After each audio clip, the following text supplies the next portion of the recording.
Salam guys yang terkasih di dalam Tuhan Yesus Kristus. Salam jumpa kembali dengan sumber artikel media Rohani Parakletos. Untuk pembacaan artikel rohani pada saat ini dengan judul Khotbah di atas Bukit Part 7. Harta itu alat bukan tujuan. Dalam kehidupan manusia tidak bisa dipisahkan dari harta, karena harta atau uang alat untuk barter kebutuhan hidup, baik kebutuhan primer atau sekunder. Oleh karena semua manusia mencarinya sampai untuk mengejar harta, rela melakukan dan mengorbankan harga dirinya. Melihat dari fenomena hidup manusia pertama Adam dan Hawa sampai kepada kedatangan Kristus di bumi, bahwa harta adalah salah satu penyebab terjerumusnya manusia ke dalam dosa. Untuk itu Yesus berkata, "Janganlah kamu mengumpulkan harta di bumi. Di bumi ngengat dan kerat merusaknya, membongkarnya serta mencurinya." Di sini ada dua hal yang dapat menghilangkan harta. Yang pertama ngengat, melubangi uang yang berbentuk kertas atau berbahan plastik sehingga harta itu menjadi tidak laku untuk bertransaksi. Sedangkan kerat, proses merusak uang tersebut adalah cara merusaknya dimulai dari tempat penyimpanannya, khususnya apabila tempat tersebut dibuat dari besi. Sedangkan uang yang bisa kena karat ya apabila uang tersebut dibuat dari logam. Hal yang kedua yang dapat menghilangkan harta adalah pencuri. Hal itu dilakukan oleh manusia dengan berbagai tujuan. Bagi orang miskin, mencuri untuk menyambung hidup, baik pribadi maupun seisi keluarganya, karena tidak punya alat produksi untuk sarana mencari uang, maka pribadi tersebut berpikir dan bertindak untuk memenuhi kebutuhan hidupnya dengan menjadi seorang pencuri. Untuk saat ini, pencuri menjadi sebuah profesi seorang untuk mengumpulkan harta. Namun yang lebih menyakitkan lagi, mereka mencuri uang untuk modal berjudi dan untuk membeli minuman keras yang memabukkan. Iblis tahu bahwa harta itu sangat strategis sebagai alat untuk menjadikan manusia pengikutnya.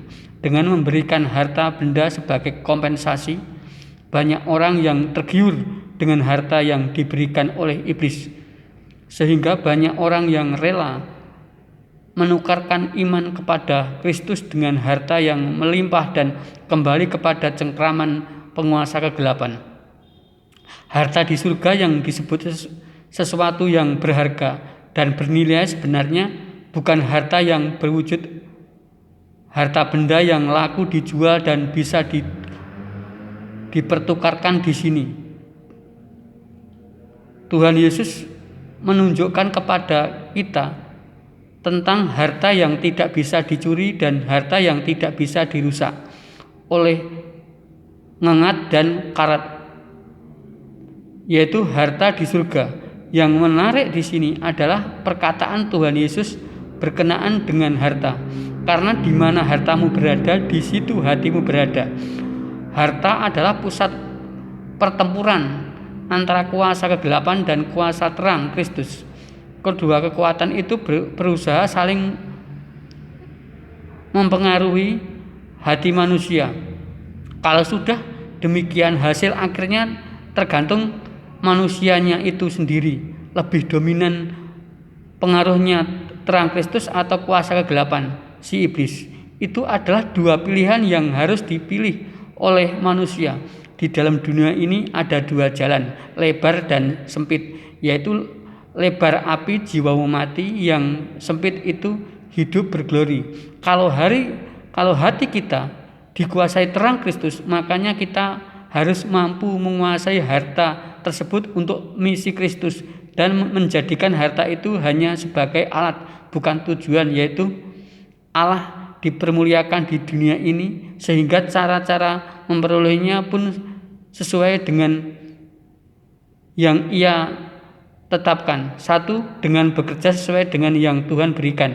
Bekerja itu kita menerima upah, menerima hadiah atau prestasi kerja yang kita lakukan, memberikan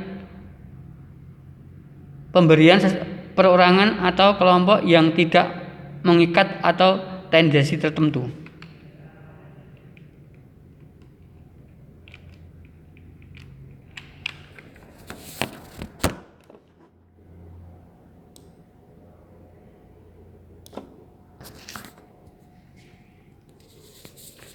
Sebaliknya, kalau kita mengikuti iblis, harta itu yang menguasai hati dan pikiran kita. Sedangkan cara-cara yang dipergunakan pun dengan yang disebutkan dalam perikop ini, yaitu mencuri. Memang segala upaya dilakukan untuk mendapatkan harta. Di sini yang bisa menentukan besar kecilnya iman kita kepada Kristus, karena antara harta dan hati hanya berbeda tipis.